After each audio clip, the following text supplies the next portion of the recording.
Good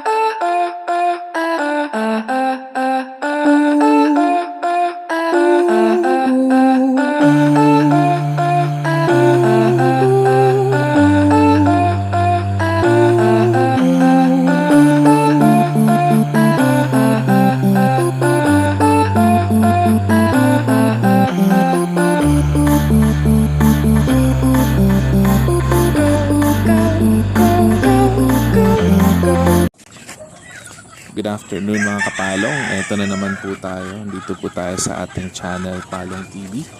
So ngayon po tutulungan po natin ang ating handler na si Teddy, Boss Teddy Mapagmahal, na magpakain ng manok. Actually hindi ko nga siya natulungan dito. Nag-record ako ng video para dito sa ating mini vlog. But basically siya lang naman talaga nagpapakain umaga at hanggang hapon, no? Siya rin ang tumitingin.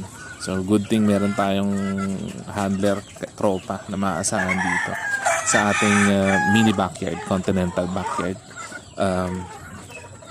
game farm. So sabi kong game farm na rin. Nga pala, ngayong October maglalaban po kami dun sa Edwin. So sana magkita-kita tayo doon. May mga panlaban po tayo. Meron po akong pulang linaw na manok, no? At yung isang heni, ilalaban po namin. Kung nakikita nyo po, meron po tayong oregano dyan. So malaking tulong po yung oregano na yan. Ginagamit po namin yan pang herbal sa ating manok.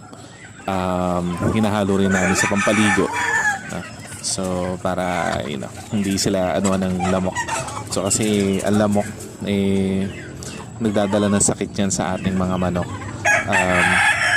Ang tawag sa sakit na yun Adman malaria. So yun ang isa sa iniiwasan ko, lalo na kung ilalaban namin ang ating manok. So mahirap yung kagagaling lang nila sa sakit tapos kukondisyon natin. So di natin pwedeng gawin yun dahil malaking posibilidad na manghina nga yung manok at hindi magbigay ng magandang palo. So yun, etong manok na to nasa harapan, ito yung ilalaban din natin, pero lugon pa siya. Siguro mga November or December pa siya malalaban, no? Abang-abang din po tayo kasi kakaroon po tayo ng for sharing siguro ngayong December para sa ating immortal bulik ni Nene Aguilar na binili.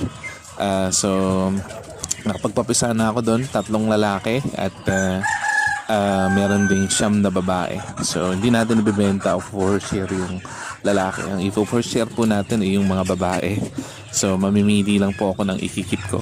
Tapos yung iba i-for sharing ko na. Pero lahat po sila magaganda. Mahirap nga po mamili.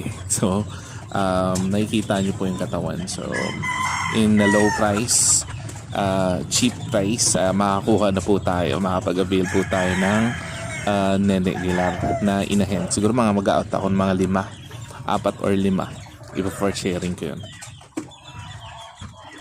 So yan, pinapakain po namin pala dito sa aming mga manok dito para sa mga ating mga tandang, mga panlaban, pang conditioning, GMP 300 mixed sa binabad na concentrate. Hinahaluan po namin yun ng malunggay powder at sa meron din siyang dextrose powder. So yan, ito po ang ating mga conditioning doon sa ating mga tandang natin. So basically sa ating mga hens, ang balak po namin is mga pellets na lang po talaga ang ibigay natin kasi hindi naman natin sila kailangang i-condition para labanan, para panlaban. So sana po mag-subscribe kayo, no? Hit the notification button na rin po at paki-like na rin po ang video na to.